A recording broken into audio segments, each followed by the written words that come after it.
नमस्कार, आप देख रहे हैं कौशाम्बी वॉइस और मैं हूं आपके साथ ज्योतिका। आइए रुक करते हैं खबर की ओर।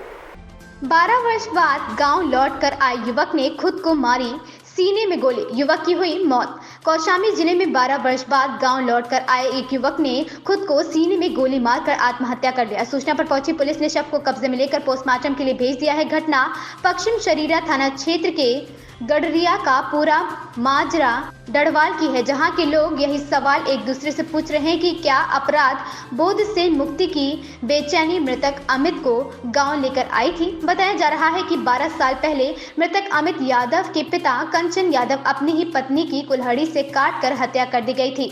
जेल से छूटने बाद परिवार गांव छोड़कर दिल्ली जाकर बस गया। गांव में सिर्फ मृतक के दादा लालचंद्र ही रहते थे। इतने दिन बीत जाने के बाद शनिवार को अमित अचानक गाँव लौटा। उसने दादा लालचंद के यहाँ रात में पहुंचा। दादा ने उसे खाने के लिए पूछा, लेकिन भतीजे ने खाने से इनकार कर दिया। उसके बाद अपने घर में सोने चला गया। सुबह काफी देर तक दरवाजा नहीं खुलने पर पड़ोसी में रहने वाले दादा लालचंद ने दरवाजा खटखटाया, लेकिन अंदर से कोई भी आवाज नहीं आई। थोड़ी देर में ही गाँव के लोग इकट्ठा हो गए। उन्होंने कमरे के ऊपर बने खपरैल को हटाकर अंदर देखा तो उनके पैरों तले जमीन खिसक गई। कमरे के अंदर खून से सनी अमित की लाश पड़ी थी।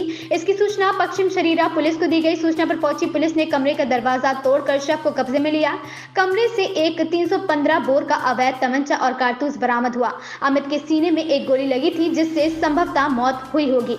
सीओ मंजनपुर अभिषेक सिंह के मुताबिक युवक ने खुद को गोली मारकर आत्महत्या कर लिया है। हालांकि उन्होंने यह भी कहा है कि अगर कोई तथ्य सामने आएगा तो कार्रवाई की जाएगी। सबसे बड़ा सवाल यह है कि क्या पिता द्वारा की गई मां की हत्या के अपराध बोध से मुक्ति की बेचैनी अमित को दिल्ली से गांव लेकर आई थी या उसकी हत्या हुई है। जांच के बाद ही इसका खुलासा हो पाएगा। देखिए, पुलिस को सूचना प्राप्त हुई थी कि थाना पश्चिम शरीरा क्षेत्र के अंतर्गत गडरिया का पूरा मजरा डेड़ावल में एक व्यक्ति ने घर के अंदर गोली मारकर आत्महत्या कर ली है। सूचना प्राप्त होते ही तत्काल पुलिस फोर्स मौके पर पहुंची।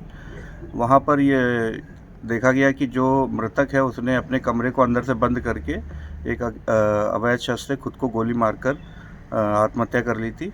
शव को कब्जे में लेकर उसका पंचायतनामा की कार्रवाई करते हुए उसके शव को पोस्टमार्टम के लिए पोस्टमार्टम हाउस भिजवा दिया गया है। जो भी तथ्य प्रकाश में आएंगे उनके आधार पर आवश्यक विधिक कार्रवाई की जाएगी।